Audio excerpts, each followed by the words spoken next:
আসসালামু আলাইকুম এভরিওয়ান, আমাদের নেক্সট লেভেল স্পোর্ট ভিডিওতে আপনাদের সবাইকে স্বাগতম। আজকে আমরা কথা বলবো আর্জেন্টিনার ভবিষ্যৎ দুই তারকা নিয়ে, নিকো পাজ নাকি মাস্তানতুনু।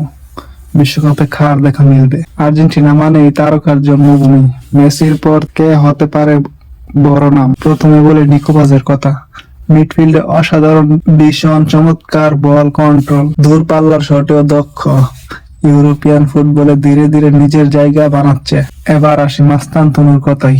বয়স কম কিন্তু আত্মবিশ্বাস আকাশচুম্বী।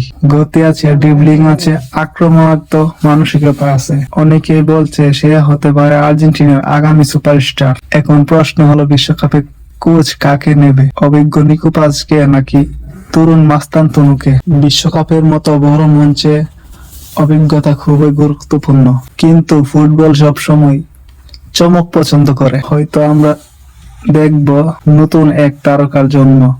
শেষ কথা একটাই, নিকো পাজ হোক অথবা মাস্তানতুনু হোক, আর্জেন্টিনার ভবিষ্যৎ নিরাপদ হতে তোমাদের কি মনে হয়? বিশ্বকাপে কাকে দেখতে চাও? কমেন্টে জানাও।